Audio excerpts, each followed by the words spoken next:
Anyway, let's move it on, shall we? Yep, let's move it on. As you would probably imagine, we have to travel a lot to make this show. I mean, just in making this series alone, we have been to Colombia, Detroit, Las Vegas, Scotland, Tbilisi, Baku, Istanbul, Helsinki and Chongqing, Mongolia, Hong Kong, Florida, Spain, France, Italy, Switzerland. That's just to make 13 programmes. Yeah, and we're not making that up. We genuinely have been that far. Yes. And that means we have to go through a lot of airports. And almost all of them drive us mad for a number of small reasons and one big one. Yeah, you. What? Well, you. We have to travel with you everywhere and you never stop ranting about it. Well, I do a little bit of that, yeah. A little bit? Yeah. The first 20 minutes of the film we're about to see are just rant before we even get to the point. Yeah, that is true, but it's worth it, as you shall see. This is London Stansted Airport, which is located nowhere near London. There we are, Weatherspoons with runways and miles of tape to make your life worse. And why do they need a 2-hour check-in? I mean, 2 hours to get my suitcase from the check-in desk to just behind that wall over there, which is where the plane is. Go on, 2 hours? I could almost get it back to London in 2 hours. Oh, good. Security. Time to take all my clothes off and give someone my toothpaste.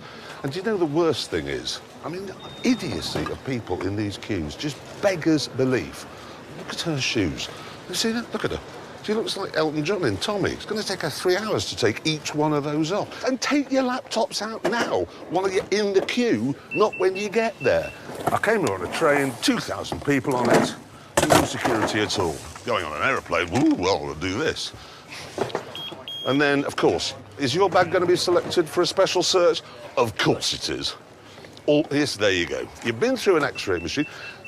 If you go to a hospital and you X-ray somebody's leg, OK, you say, right, it's not broken, I can see that, but let's just cut your flesh open to make sure.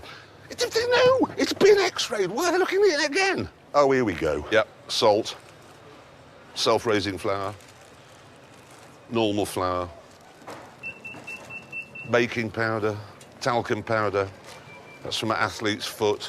I put them in clear bags every single airport you go through anywhere in the world. Why are they so interested in my condiments and medical necessities? I don't know, mate.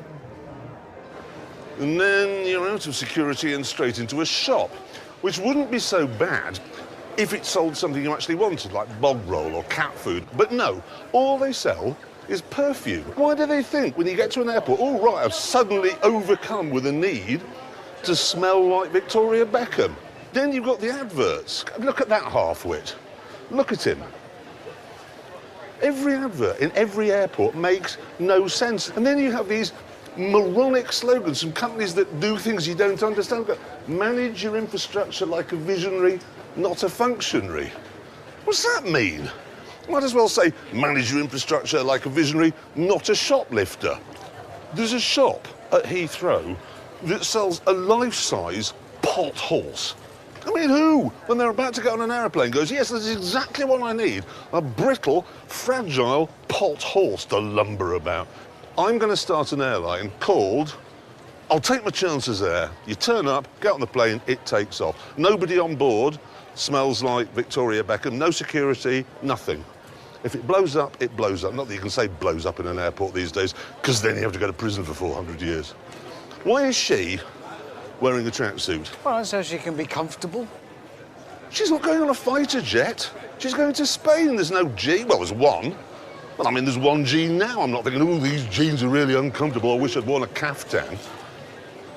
And all those, they're the amuse-bouche of the problems you have at an airport. Now it's time for the really big one, the distance to the gate. This never ends. Of course it doesn't end. Look at that, look at that. 10-minute walk to gates.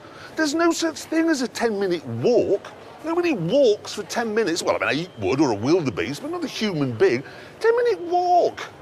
The distance from the bag drop here to this gate we're going to is 1.2 kilometres. In Atlanta, the walk to the furthest gate is 2 kilometres. In Beijing, it's 2 miles. The astonishing miracle is that so far, I haven't actually been run over by one of those carts going beep, beep, beep, beep, warning, fat bastard on board. And then you get to a corner, and is it the end? No, there's another mile of corridor to get down.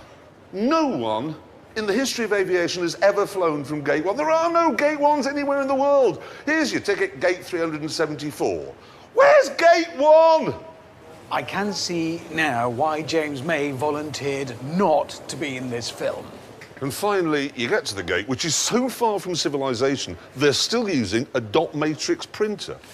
We have explained to him that the walk has to be this long because aeroplanes are wide because they've got wings, but he can't seem to understand the concept. Look,